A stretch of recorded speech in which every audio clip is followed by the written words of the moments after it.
Bonjour à tous, aujourd'hui on se retrouve pour la présentation d'un un livre que j'ai reçu des éditions Kiwi Ezo. Donc c'est la branche ésotérique des éditions Kiwi. Et c'est un livre que j'avais déjà vu passer et j'avoue qu'il avait attiré mon attention. Et du coup je suis trop contente de l'avoir reçu pour pouvoir le partager avec vous. Donc il s'agit du livre Devenir une sorcière quand on a zéro matos, zéro crédibilité et zéro expérience. Voilà. Donc c'est vraiment un livre qui va dédramatiser un petit peu le sujet. Voilà. Pour dire que par exemple, il y en a qui pour vendre disent que si vous voulez être une sorcière, il faut un chaudron, il faut ci, il faut ça, il faut ça, il faut tout acheter. Alors que pas du tout. On peut très bien faire sa popote même dans un bol ou dans une vieille marmite ou même dans une casserole. Il faut pas absolument un beau chaudron de sorcière en fonte qui coûte la peau des fesses, entre guillemets. Voilà. Donc, et puis il y a plein de choses qu'on peut faire soi-même aussi. Et je vous l'ai déjà dit, quand on le fait soi-même, parfois c'est même encore mieux parce qu'on y met ses énergies, son intention en le créant soi-même. Voilà. Par exemple, moi je suis en train de... J'ai déjà ramassé une bonne touffe. Ça fait depuis l'année passée, je ramasse les branches de mon saule par terre qui tombent, hein, qui sont sèches.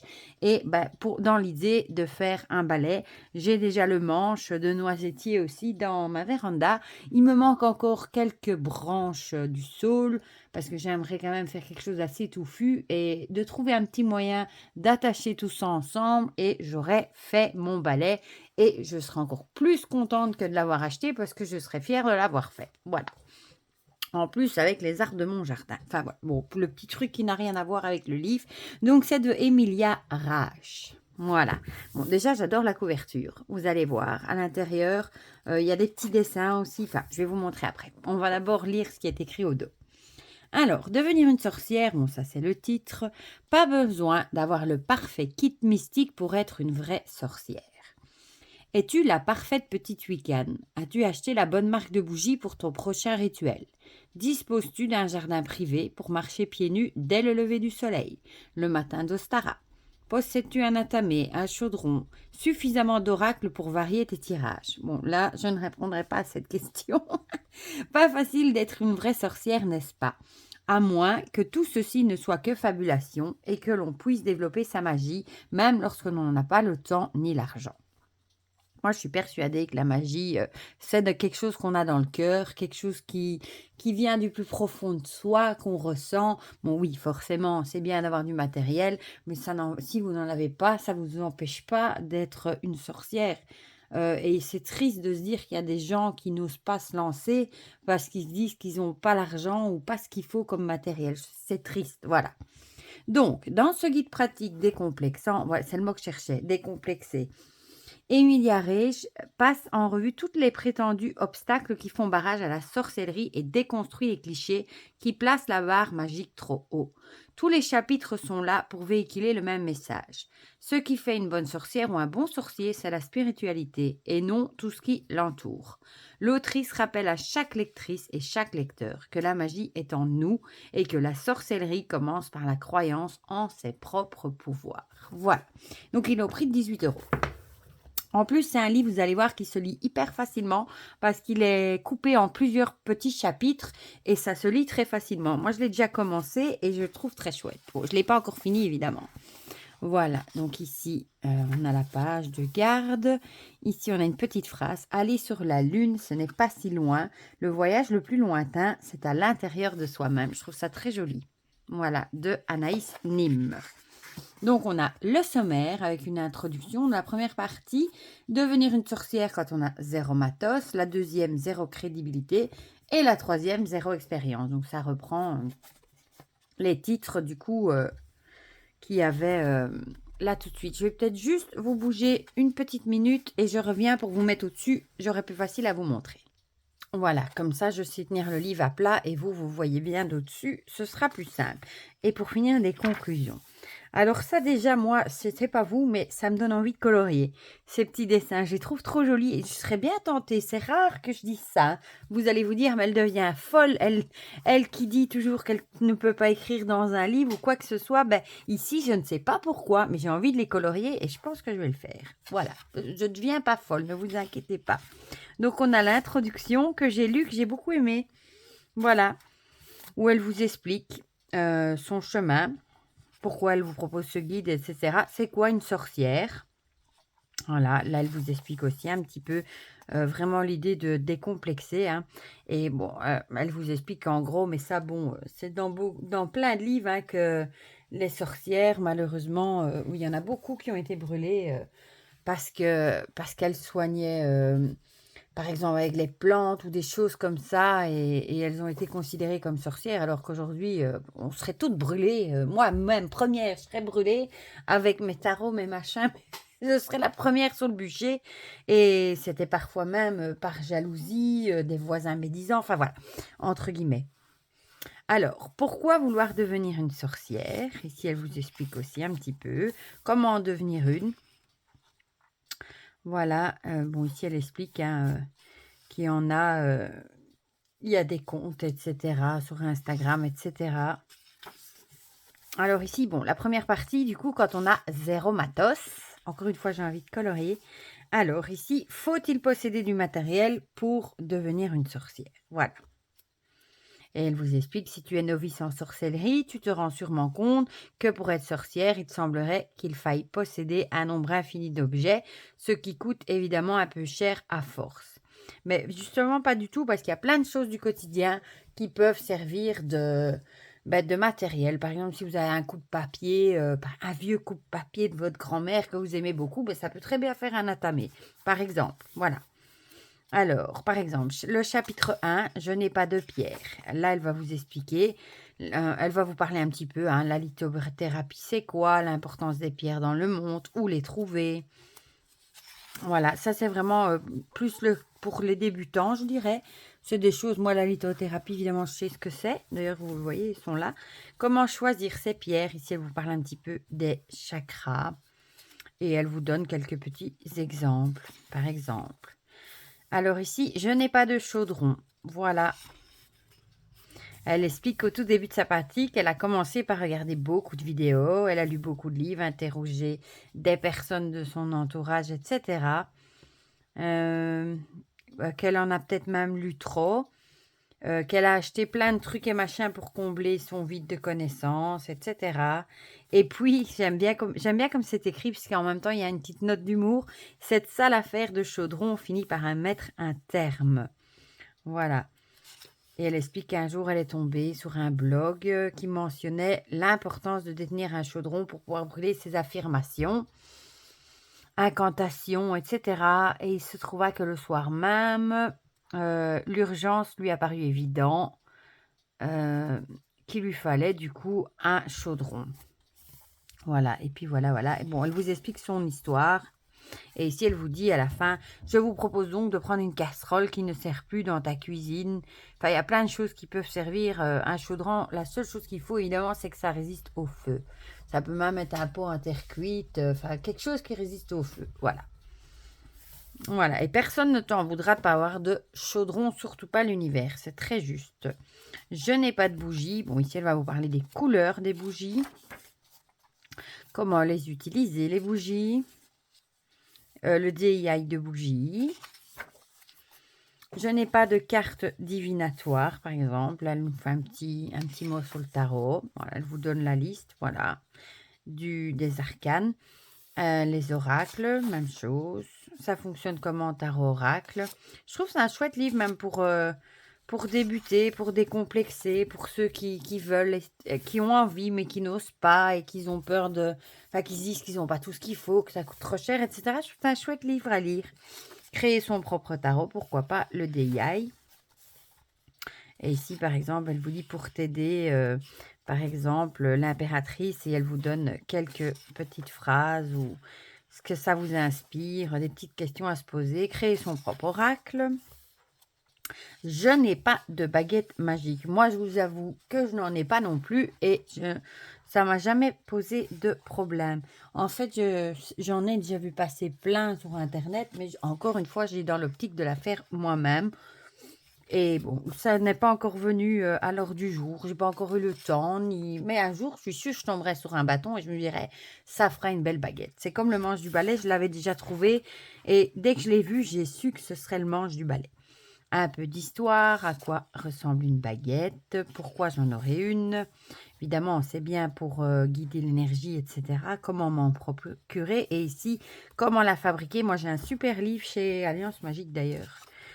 Sur les baguettes qui explique un peu comme ici, hein, par exemple, le saule, arbre idéal pour être travaillé sous la lune, autour de tout ce qui touche à l'inconscient et au passage dans l'autre monde.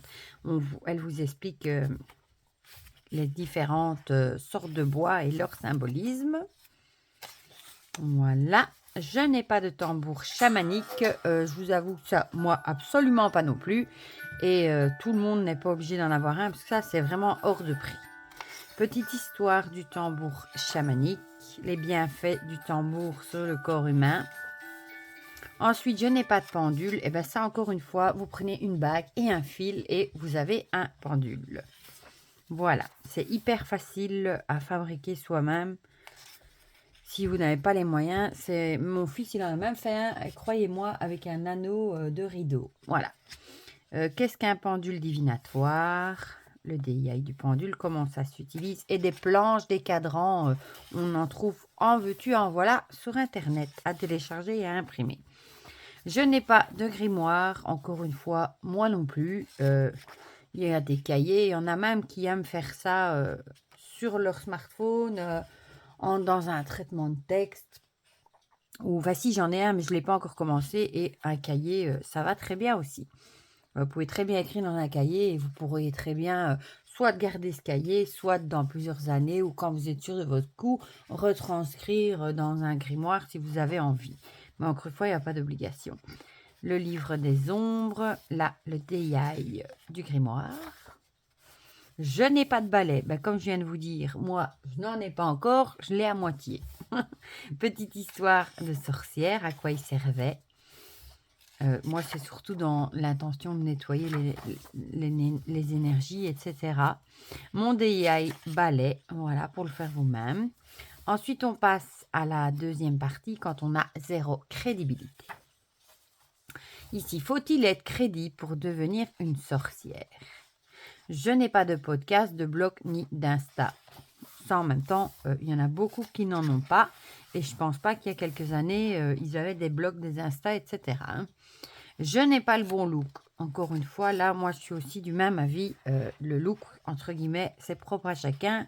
Et chacun fait ce qu'il veut. C'est pas parce qu'on est une sorcière qu'on doit être habillé en noir. Moi, la plupart du temps, je suis habillée en rose. Et ça me dérange absolument pas. Voilà. Je n'ai pas d'intuition. Ça se travaille en même temps. Hein. Et je pense que tout le monde a de l'intuition, mais c'est juste qu'on n'écoute pas ou on donne peut-être pas toujours la chance à notre intuition de pouvoir s'exprimer, mais tout le monde au fond de soi a de l'intuition. Tu as besoin de vivre des expériences, tu ne t'écoutes pas. C'est quoi l'intuition ? Mon DIY intuition.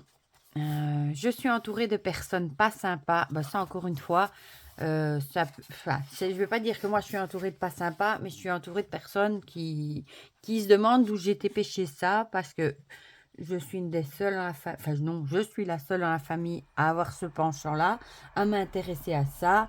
Et autour de moi, c'est pas quelque chose du tout d'intégré. Bon, on y croit, on critique pas, ça pas du tout. Ils sont ouverts d'esprit. Mais à part moi, il n'y a pas grand monde qui suis vraiment dans ce mood-là de tarot, de pendule, de sorcellerie, machin, etc. Et c'est vraiment en moi depuis toujours. Et voilà. Mais ça ne m'empêche pas d'en parler autour de moi non plus. Je n'ai pas de nature à proximité. Bon, ça, il y a... Je ne sais plus qui a une fois expliqué, je crois que c'était Lyra Seltoire qui a une fois expliqué qu'il y avait même moyen de trouver des pissenlits en ville. Voilà. Je crois, c'est vrai, un rebord de fenêtre magique. Puis rien n'empêche d'aller en ville, il y a toujours des parcs aussi. Mon DIY, plantes de cuisine, manger des plantes en conscience, méditer dans la ville. Ensuite, je n'ai pas de dons. Ça aussi, ma foi, tout le monde n'en a pas. Hein. Et il n'est pas du tout obligé d'avoir des dons pour pratiquer. Ici, elle vous explique quelques dons qu'on peut avoir. Voilà. Et ici, alors, c'est quoi le tien? Ici, par exemple, si tu veux savoir quel est ton don magique, il faut que tu additionnes les chiffres de ta naissance jusqu'à ce qu'il n'en reste qu'un. Alors, je l'ai déjà fait, j'ai oublié mon chiffre magique. Il faudra que je regarde d'ailleurs. Il faudra que je le fasse pour voir si lequel ce serait. Ouais, voilà. Alors, je n'ai pas les chakras ouverts. Je vous explique ce que c'est un chakra. À chaque chakra, son équilibre. Bon, là, elle vous explique les différents chakras dans la vie de tous les jours. Une petite méditation associée à chaque chakra. Voilà. Youp. Ensuite, on passe à la troisième partie, quand on a 0 expérience. Et là, j'ai envie de dire, on a tous commencé un jour, il faut tous bien commencer un jour.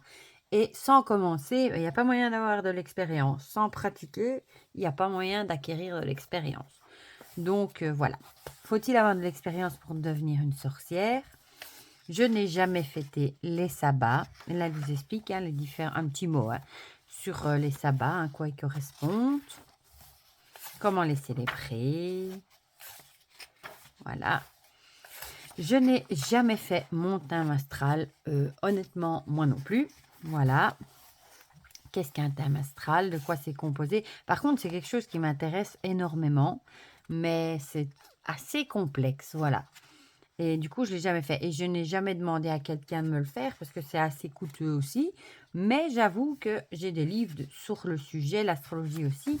Et c'est bien quelque chose que j'aurais envie de faire, mais ce n'est pas prévu pour tout de suite. Donc ici, les nouveaux signes du zodiaque, comment on fait son thème astral. Bon, c'est vrai qu'il y a des sites qui le proposent, mais voilà. Je n'ai jamais fait ma numérologie. Comment faire sa numérologie? Comment calculer son chemin de vie? Voilà. Je n'ai jamais fait de rituel. J'ai envie de dire, il faut commencer. Un jour, il faut bien commencer. Donc, même si vous n'en avez jamais fait, il faut bien commencer un jour. Les rituels de lune, ça, c'est un truc que je fais beaucoup. Je vis beaucoup. Je suis la lune, les phases de la lune. Donc, rituel de nouvelle lune, de pleine lune. Rituel d'emménagement. Pour, par exemple, dire au revoir à son ancienne maison, arriver dans une nouvelle. Rituel de protection, de fertilité. Mon DIY d'hôtel. Bon, ça, je vous ai déjà montré le mien. Il est ici, juste au-dessus de mon bureau où je fais mes vidéos. Je vous l'ai déjà montré. D'ailleurs, vous le voyez dans le générique. Je n'ai jamais assisté à des cérémonies de tente rouge. Moi non plus. Et c'est pas un truc qui me tente non plus. Parce que je suis vraiment plutôt solitaire. Et je pratique plutôt dans mon coin, plutôt qu'en groupe. Donc, c'est pas trop un truc qui me plairait. C'est quoi une cérémonie de tente rouge? D'où viennent ces cérémonies? Je vais y arriver. Qui sont les facilitatrices? Je n'ai jamais compris le cycle de la lune. Bon, du coup, elle vous explique c'est quoi le cycle lunaire, les énergies des phases de la lune. Bon, là, vous avez toutes les phases de la lune qu'elle vous explique. Je n'ai jamais préparé de potion magique. Encore une fois, j'ai envie de vous dire, il faut bien commencer un jour. Quand et comment semer et cueillir. Voilà.